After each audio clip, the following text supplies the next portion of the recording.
Hello, everyone. Hope you all are doing well.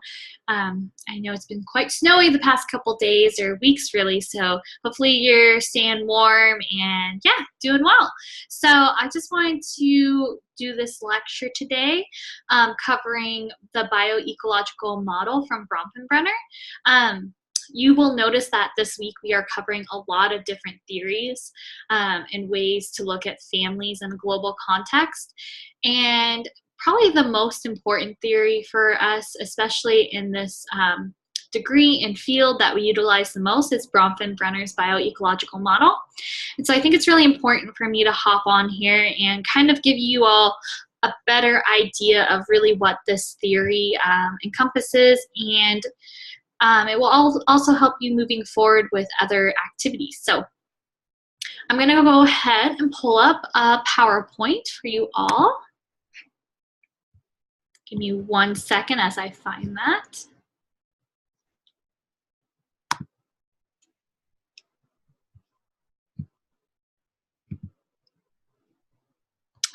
All right.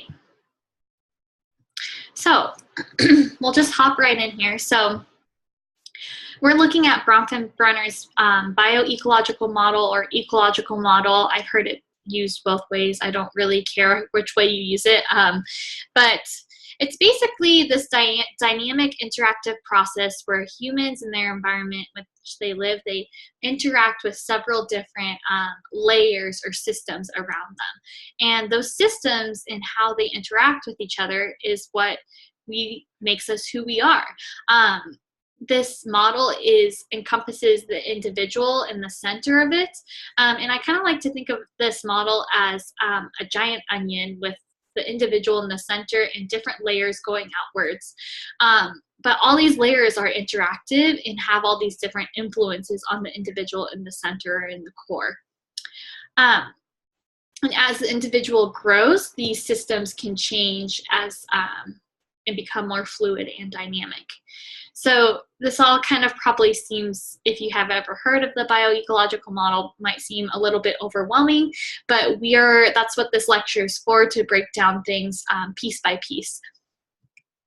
So this is kind of the general diagram you will see of the bioecological model.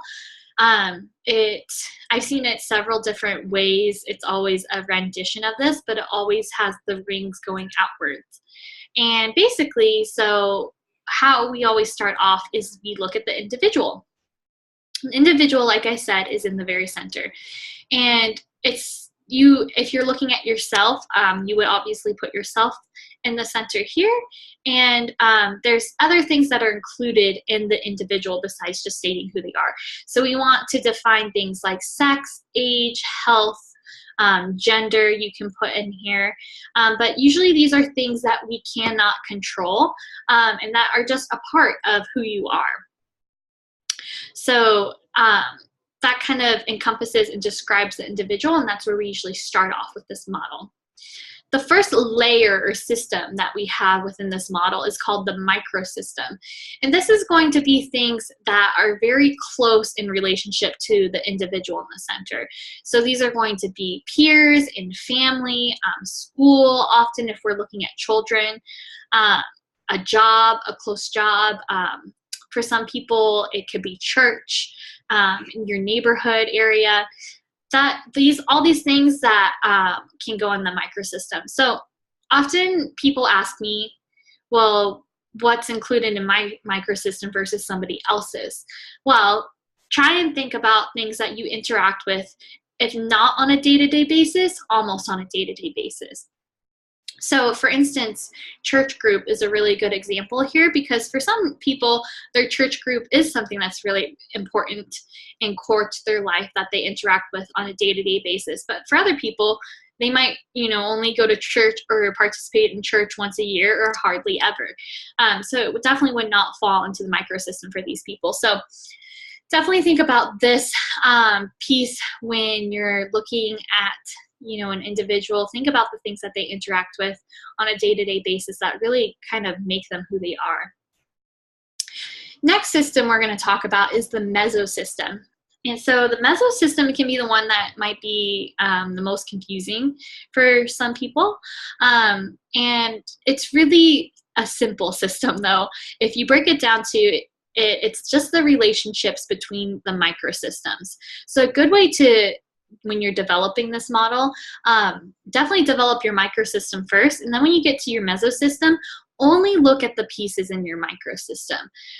Don't include things in your mesosystem that aren't interactions between your microsystems. So a really good one that I often give an example with for your mesosystem is like, let's say we're looking at a child as the individual here, an 8-year-old child in elementary school. And in his microsystem, he's obviously going to have school and his parents, because those are two really important key aspects to his life. Well, the mesosystem, you could think about when the teacher and the parents interact. That's part of his mesosystem. So if they're his teachers and his parents, anytime they meet and they're interacting, that goes in his mesosystem. So obviously the teachers and the parents are going to form some sort of relationship that's important and influences the child in the center. So for instance, if let's say his name is Johnny, Johnny isn't doing too well in elementary school or gets in trouble, obviously the interaction between his parents and his teacher, the conversation they have and the discussion they have is going to have an impact on him. It's not going to be a direct impact of the relationships with just his teacher or just his parents. It's going to be the conversation and, you know, whatever they decide as a plan moving forward that's going to have an impact on him. So those sort of things. And I'll give you more examples as we move forward, but just always think when you're thinking about the mesosystem, only be looking at your microsystem here and thinking about how these different things can interact. Moving on to the exosystem. So the exosystem is any other system that kind of impacts the individual in an indirect way.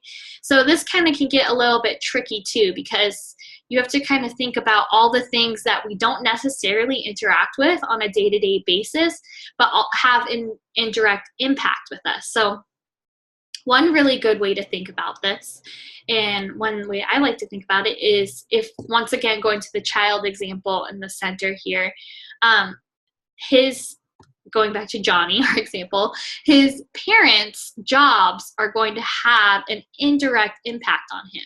Now, Johnny does not he doesn't interact with his parents' jobs on a day-to-day basis. He might not even know much about his parents' jobs on a day-to-day basis, but they do impact him in an indirect way. So think about if one of his parents were to lose his job, that would have a big financial impact on him and his living situation, indirectly, and then in a direct way if something big were to change. So other things that go in here, friends of family, I would also put more distant relatives in here, neighbors, legal systems. Mass media can really, depending on how you interact with it in your life, can really go in a lot of different layers of your systems, but just, yeah, those sort of things.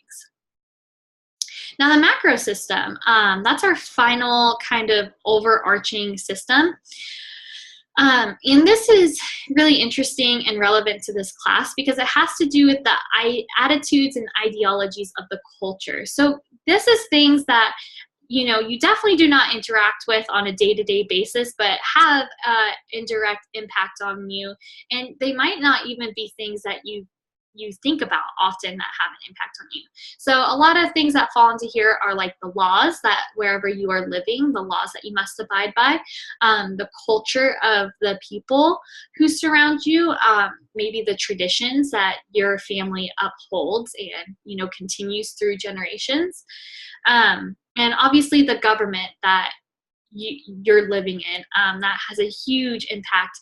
I mean, if you're looking at American democracy and what we live in on a day-to-day basis versus communism country that practice more communism or socialism, that's going to be a very stark differences in how a child who's maybe 8 years old here is growing up versus 8-year-old in a country that practices those kind of governments. So definitely, if you ever get stuck when looking at this, think about a contrasting different macro system in a different country. And that's something that we're going to definitely go back to throughout this course, is we're going to continue to look at the macro system and try to understand the differences between cultures. And then finally, kind of the overarching, you will sometimes see it like this, where it's kind of makes these circles look 3D. It's saying it exists within this time period. Or I also will see charts that have just a line going throughout this whole thing and says chronosystem. So what the chronosystem means is that things change and happen over time, and these changes that happen over time have some sort of influence or impact on us. One thing that you can think about that might be relevant to your life is the development of social media, or the development of technology, or what has happened previously with 9/11. All these things have an impact on you, and they're very pertinent to just the time period that we're growing up in. So yes, this is a basic overview. Still might be kind of overwhelming, and I understand that. And that's why I'm going to now show you an example of this model using myself as the example. So 1 second.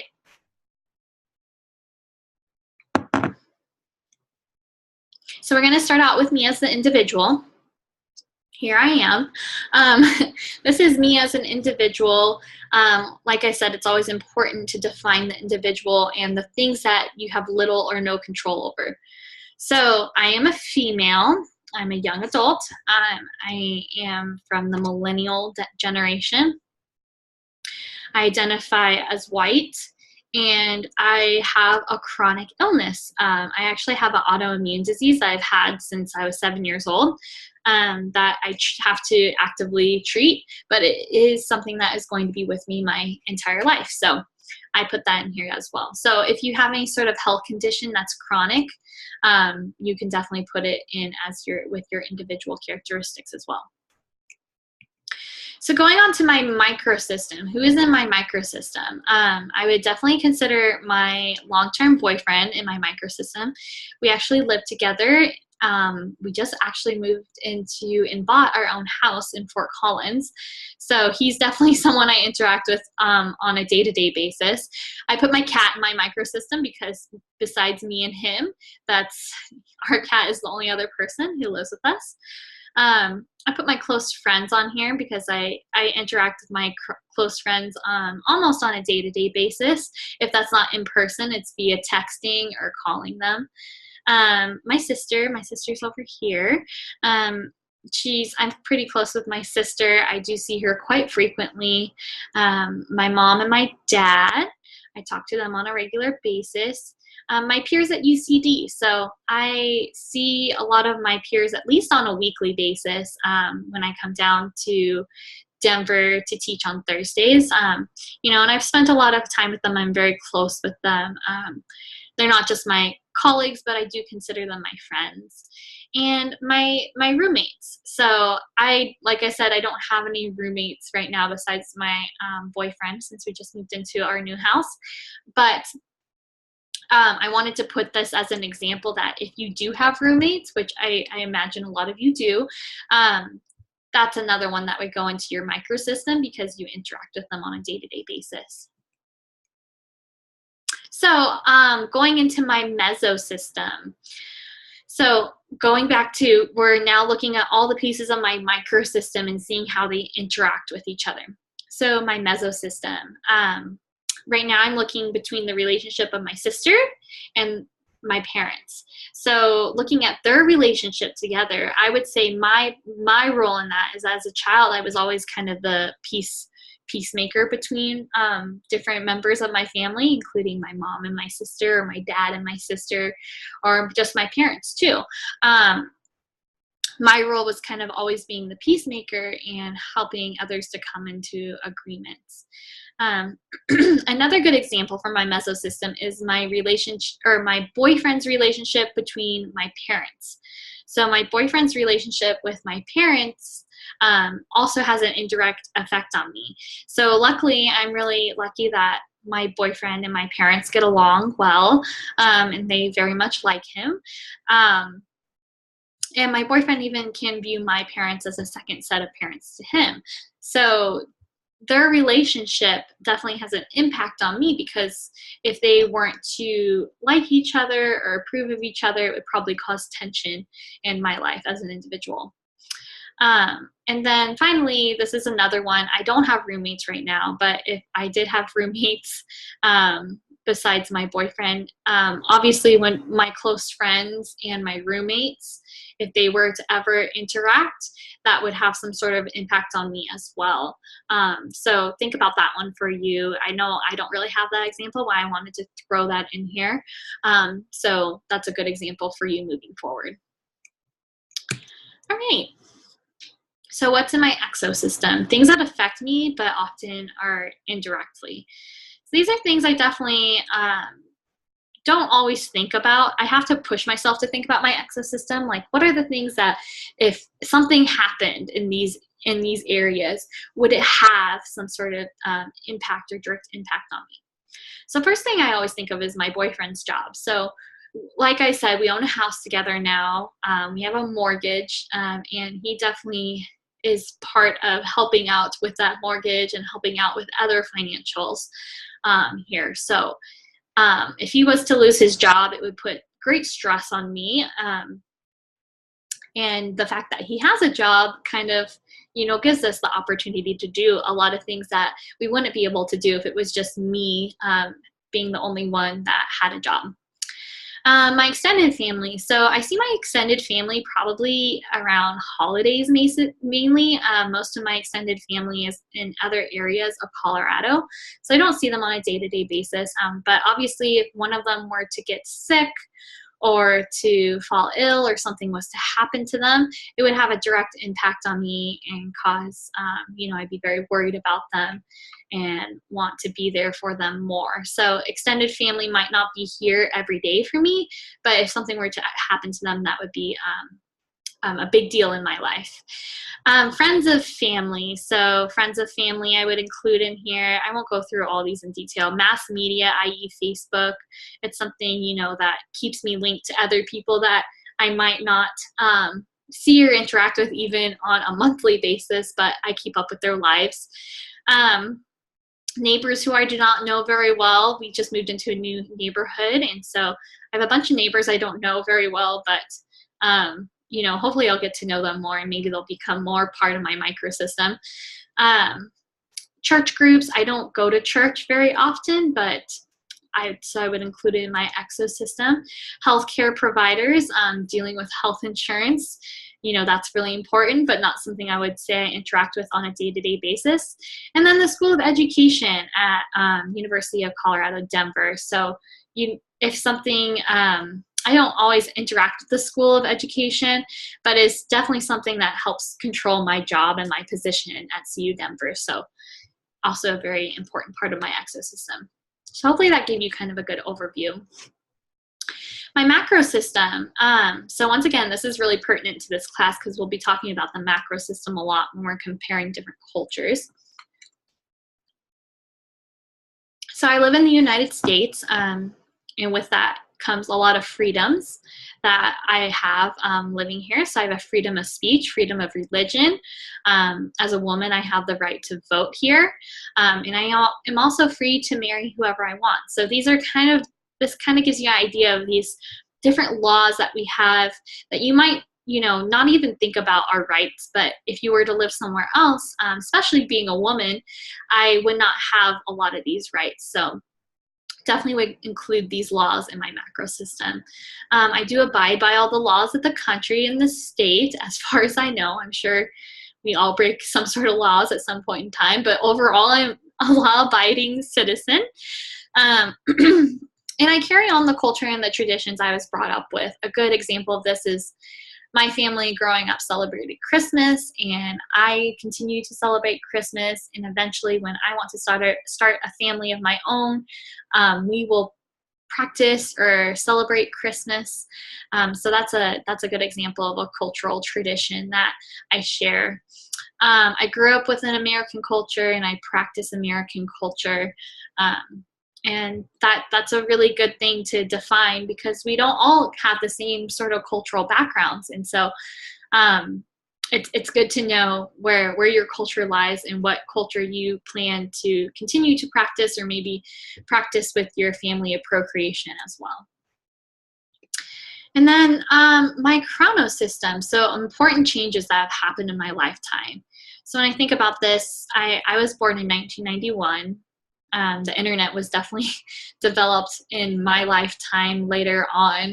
I remember still years without the internet, and many that's dying out, that kind of remembering those time. I remember personal computers. I remember my first family's computer was a giant big desktop, and we had that for many, many years. I don't think I had my first personal computer until I went to college. Yes, that's actually true. And I was one of the first members of my family to have a personal computer. Cell phones, especially having smartphones, I should say, more than cell phones, it's a big change in my lifetime. Mass media and cable TV, so just social media and being connected to people all the time, that's something that's definitely a big change that's happened in my lifetime.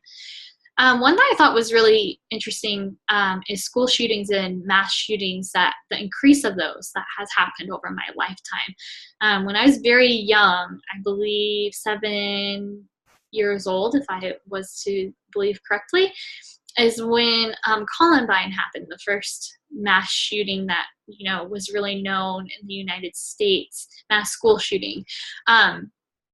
And I still remember that. I remember hearing about that. I also remember being young and hearing about 9/11. I remember hearing about that at school as well. So when I was very young. So all these kind of things have changed since I can remember, and since I was a young child, and now being in my later 20s. There's still things that are still issues in our country. And so that would be a really good place to put all these things in your chrono system. So one question I get asked a lot of the time is, does this model change as we develop? And the answer is yes. So back to thinking about how things were when I was little, especially thinking about my chrono system, as we just mentioned, things have definitely changed. Also, my microsystem has changed, right? So the person I interact with maybe the most on a day-to-day basis now, as a 27-year-old adult, is very different than the people I interacted with on a day-to-day basis when I was an 8-year-old girl. So it definitely changes, and it's fluid, and that's the point of this system, is that we really need to understand all these different, when we're looking at an individual, we need to understand all these different systems, because from the macro system and the chrono system all the way down to the micro system and who the person is as an individual has huge impacts on how that person grows and develops. And that's how we can kind of understand how they're going to grow and develop, is by looking at these systems. I know I have down here an assignment.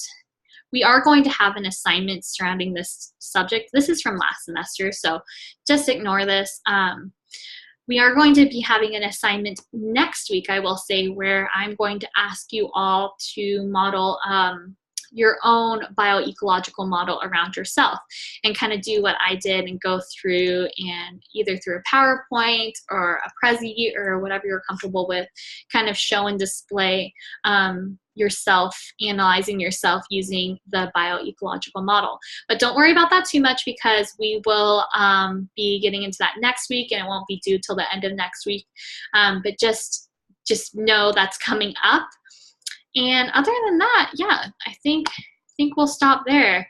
This probably was a pretty lengthy video. I hope we're able to watch the whole thing. But if you aren't familiar with the bioecological model, I really wanted to get on here and give you a kind of better idea of how that looks, because it is going to be a very critical theory moving forward for us. So thanks so much for tuning in, and I will see you all next week.